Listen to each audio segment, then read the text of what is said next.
welcome back to another class. In this class we are going to learn another type of memory system which is called as cache memories. So what do you mean by cache memory and what is the operations that will be carrying out in your cache memory? In the last class we had discussed about the main memory consideration, how it was been working in the main memory. Since main memory is slow compared to the speed of the processor, so whatever the instructions which is being given by the processor, we need to go and fetch in the main memory, and then that data will be sent back to the processor, and then the execution will be taken place. So it consists of a time consuming task. So we moved on to overcome this constraint, we moved on to, or we switched on to a new design technique called as cache memories, in which the access time can be reduced to access the necessary informations. So how you will be reducing the access time? So before going to learn the accessing time reduction, we shall know about how the cache memories is being placed in your processor. So in your processor, the cache will be placed between the main memory and the processor. So between the processor and the main memory, your cache memory will be got placed, and the cache memory will be small comparatively to your main memory. Fine. So whatever the data you will be storing in the main memory, you cannot fit all the data contents to your cache memory, because it is a smaller one, and also it is an temporal storage. Means whatever the data you will be storing in cache will not be stored permanently. So it might be erased after some times, or when the cache is full, you might be replacing the data with another data. So that is why it will be calling it as a temporal storage and the smaller storage comparatively to your main memory. Then what is the use of cache memory? So whatever the data which is being requested by the processor, instead of going and accessing in the main memory, if that instruction or if that data is being frequently used or repeatedly used in your program, is you will be placing such data in your cache memories, and directly accessing from the cache will be reducing the accessing time. So that is why you will be using up your cache memories. Fine. So how you will be mapping the data contents from your main memory to your cache memory is by using the locality reference. So locality reference is nothing but the data blocks which is being present in the main memory. You will be referencing that location or that locality to your cache memory also. So that will be called it as locality references. Locality references is nothing but whatever the data you will be storing in your main memory will be get copied on, will be that locations or will be referenced to the cache memory also. That is why it will be calling it as locality reference. Fine. Moving on to the next process, that is the mapping function. What do you mean by a mapping function? So mapping function is nothing but the whatever the blocks of data that is being present in your main memory, you will be mapping that to your cache memory, isn't it? That function you will be calling it as mapping function. So you will be mapping the data that is being present in your main memory to the cache memory. So that type of mapping technique will be called it as mapping function. And again in this mapping function you will be having three more variations, that is direct mapping, associative mapping and set associative mapping. So we will be looking that things in your next sections. So now at this stage you will be knowing what do you mean by mapping function is nothing but moving the contents from the main memory to the cache memory will be called it as your mapping function. Fine. Next, coming on to the operation of your cache memories. So how the operation of the cache memories get operate? So what is the thing that is being carrying out in the cache memory, that whatever the request which is being made by the processor will be going and accessing in the cache, isn't it? So if the requested data which is being made by the processor is being present in the cache itself, means you will be calling it as hit. Understood? Whatever the request made by the data, if that data is being present in the cache, means you will be calling it, that process has hit process. And what operation you will be going to carry out? The main two operation you will be going to carry out is read and write, isn't it? If you are carrying out the read operation, that is, if the processor makes a request to read a data from the cache memory, means then you will be calling it as read hit. If you are carrying the operation is write, that is, the processor wants to write a data to the particular cache memory location, and if that location is been found it out in your cache, means you will be calling it as write hit. Understood? So if the requested data or requested thing is present in cache, means you will be calling it as hit, and if you, whatever the operations you are going to carry out, whether it is a read operation or it is an write operation, you will be calling it as read it and write it. Fine, understood? And also you will be finding called the thing called as read miss and write miss. As I already told, if the data is been requested by the processor, if I found it in cache, means I will be calling it as hit, isn't it? So what happens if I doesn't find it in cache? So I have missed it, isn't it? So if whatever the data which is been requested by the processor, if I doesn't found it in my cache memory, means I will be calling it as miss. If my operation is for read, then I will be calling it as read miss. If my operation is for write, then I will be calling it as write miss. So I have requested to perform a particular operation, but I have not found that data, or I have not found that particular memory location. So I will be missing my operation. So I am failed to execute that operation. So I will be calling it as read or write miss. Fine, understood? Next is the write through protocol. So what do you mean by write through protocol?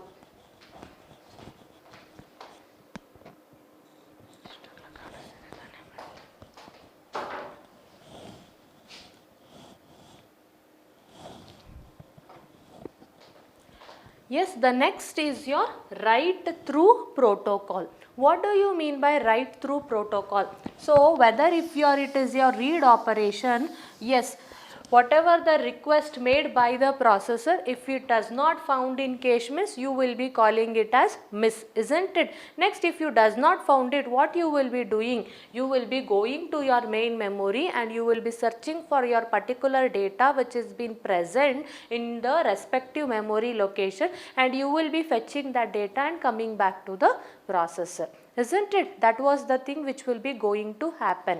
Next, suppose if you are going to perform the write operation. So whatever the data you want to write it to a particular memory location, that has been present in the cache itself. So what you will be doing, you will be writing or you will be updating the contents to the cache memory as well as to the main memory simultaneously. So whatever the data which is in cache is the replication of the main memory, isn't it? So you will be moving that block of data to cache memory. So if you get updated in cache, means obviously you need to get updated to the main memory also, isn't it? So that is what, if you are updating the data simultaneously in your cache as well as in your main memory, means you will be calling it as write through protocol. Understood? So you will be carrying out the function through both cache memory and your main memory. So that is why it will be called it as write through protocol, whereas in your write back protocol only the updations will be taken place in your cache memory. That is, whatever the data you will be wanted to write to your particular memory location, you will be writing to your cache memory and you will be going and carrying out the execution. Next, whenever the data will be removed from the cache and it is moving back to the main memory, so at that time you will be updating that data. So that is why it will be calling it as write back protocol, or you will be also call it as copy back protocol.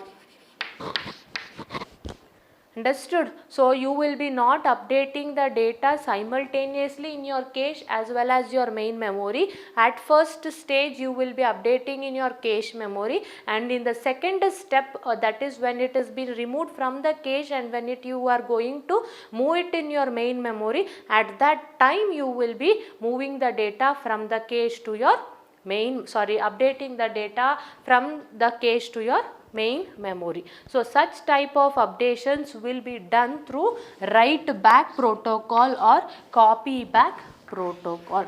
So that is why the name here write through means you are updating both through, that is through the cache as well as through the main memory, whereas in your write back you are updating only in cache, and back means you will be updating after the operation when the cache data is been removed and it is been moving to your main memory. At that time you will be making the updations which is been returned by the processor request. Understood? This is what the operations that will be taken place in your cache memories. So next also you will be having certain variations in your cache memories. So what is that variations of your cache memory?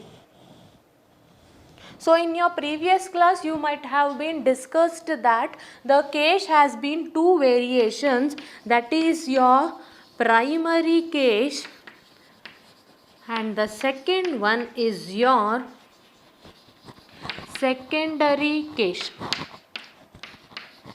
So you will be calling that as level 1 and level 2 cache. Again the primary cache has been, the cache memory has been divided into two types, that is the primary cache and the secondary cache. Whereas the primary cache will be present in the memory chip itself, that will be embedded in the primary memory chip itself, whereas the secondary cache will be present in the intermediation of the processor and the main memory. So what might be the contents will be placed in the primary as well as in the secondary cache?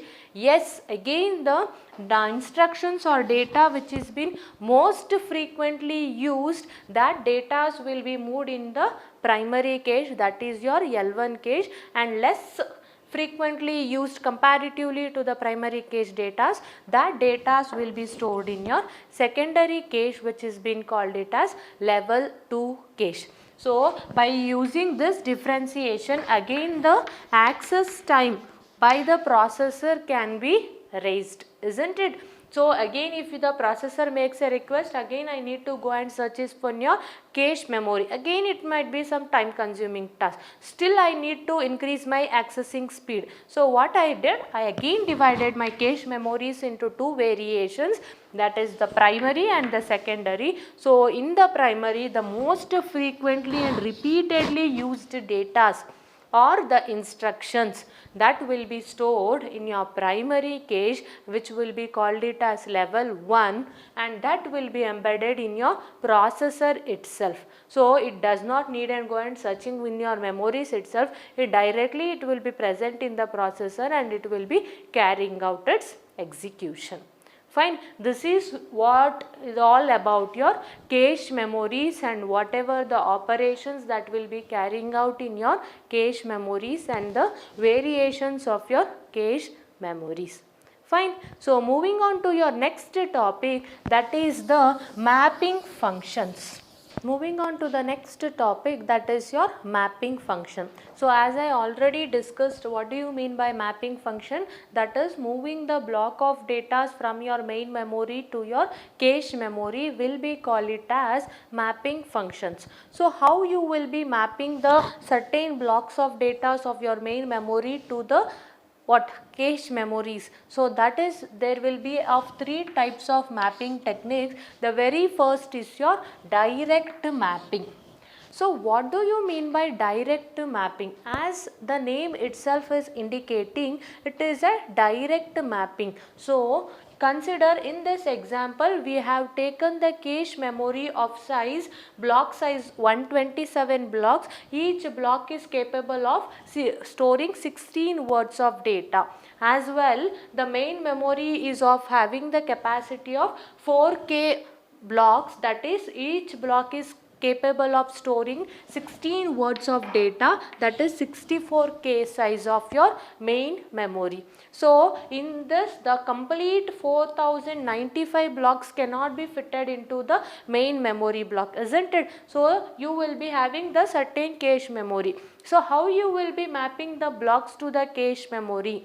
Since as the name itself is indicating, it is a direct mapping, you will be mapping the blocks of main memory to the blocks of cache memory. That is, block 0 is always mapped to block 0 of cache memory.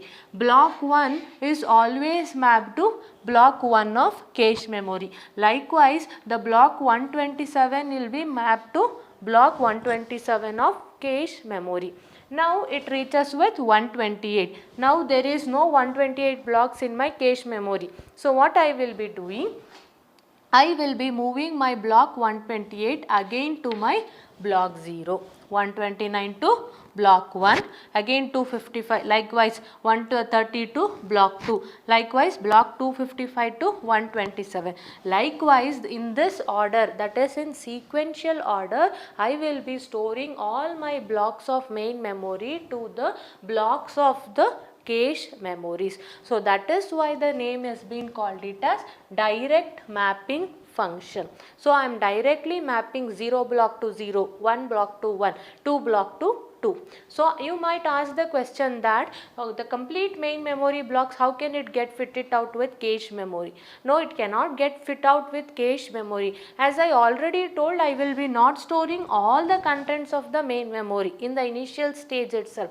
What I will be storing? Only the contents which is been repeatedly used by my main memory, that contents I will be storing in the cache memory. Here suppose if I am using the block 0, block 127, block 129. Only these three blocks contents is been frequently used. So what I will be doing? I will be moving the block 0, block 127 and block 129, these blocks to the corresponding blocks of your cache memories. Fine, this is how you will be mapping the blocks of your main memory to the cache memory, which will be called it as direct mapping technique.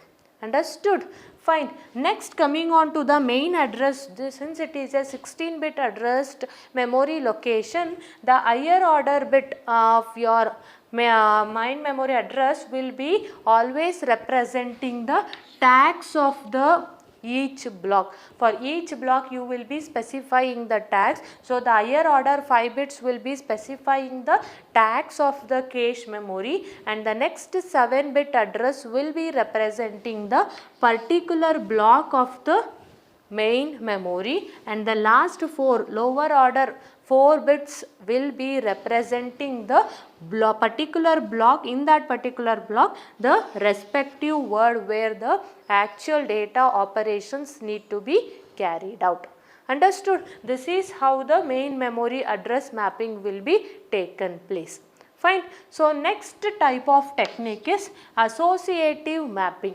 So how the associative mapping techniques will be get worked down, how you will be moving the contents from the main memory to cache memory. So let's look on how it gets worked out.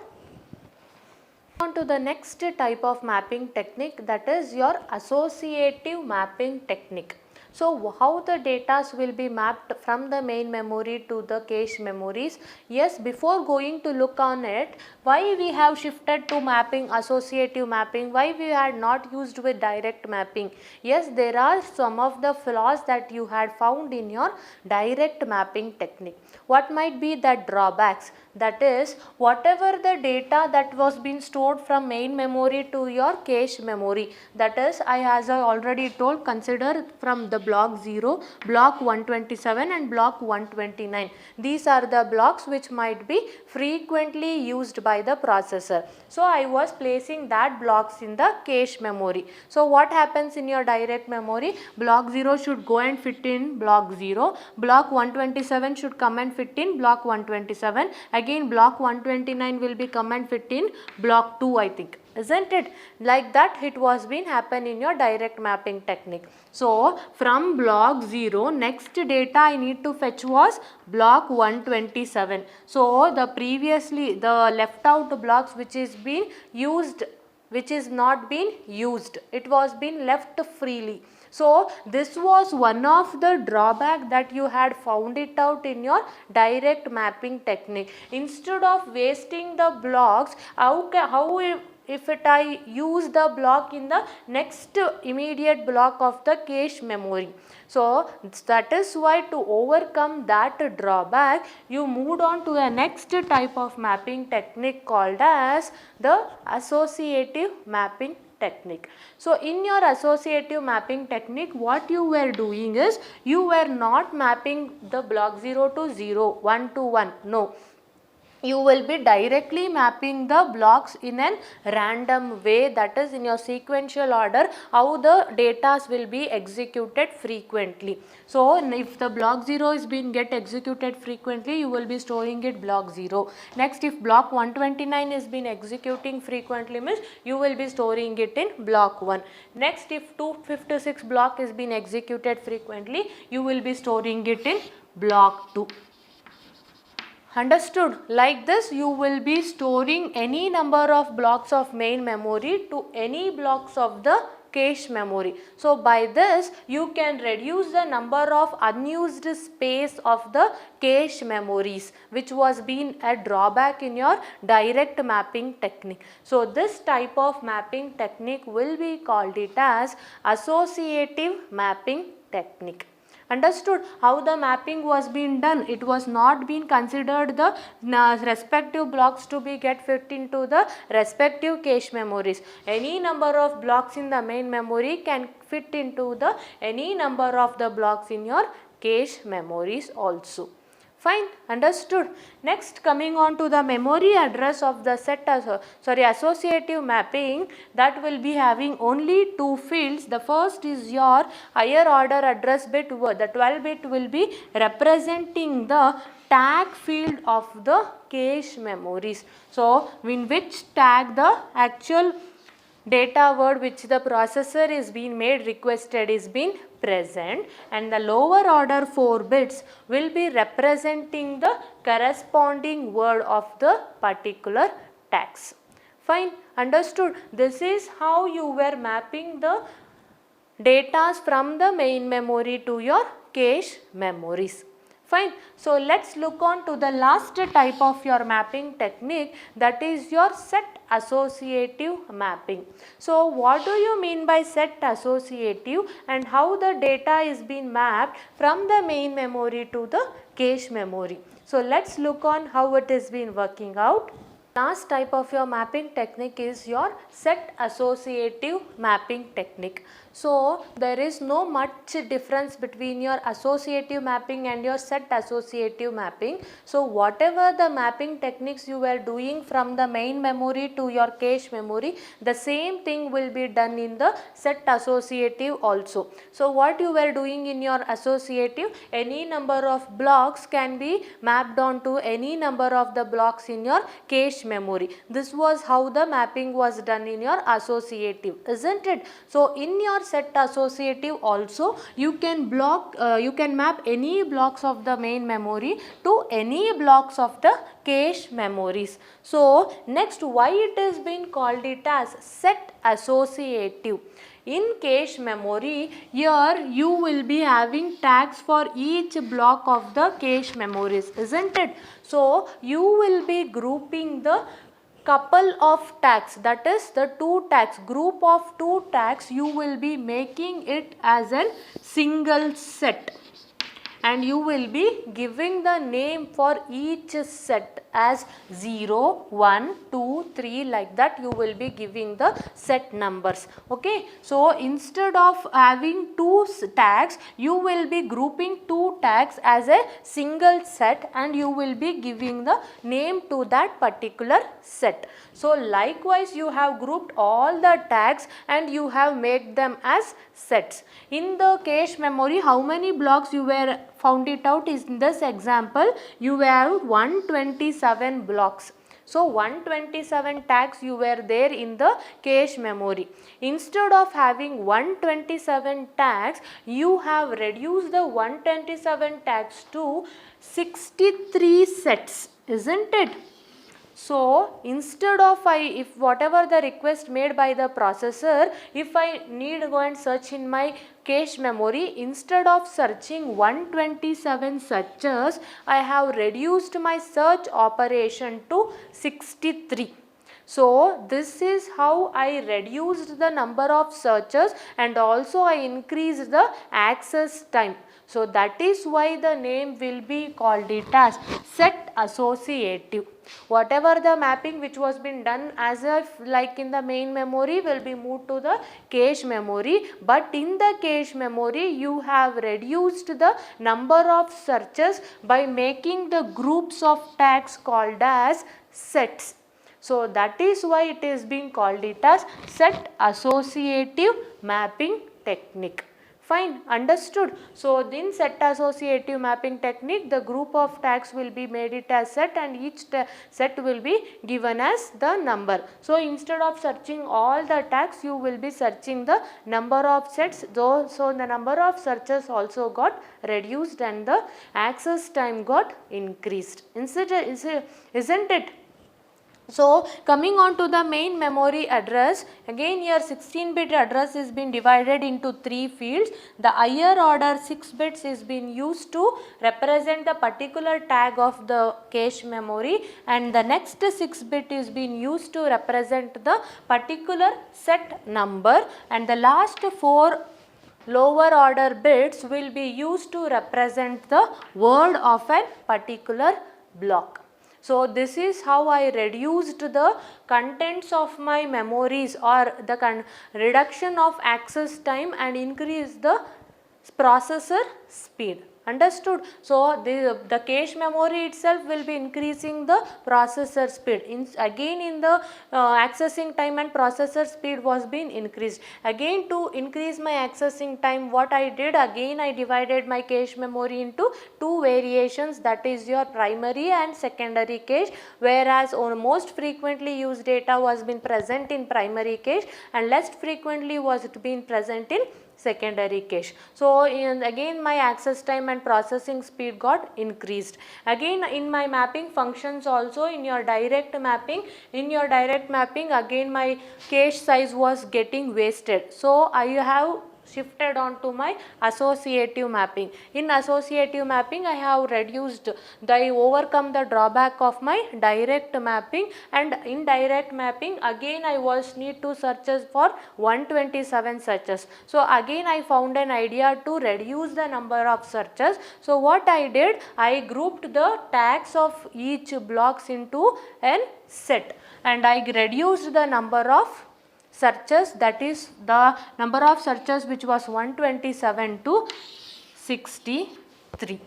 So this is how I was used my cache memories to reduce my access time and also to increase the processor speed of execution.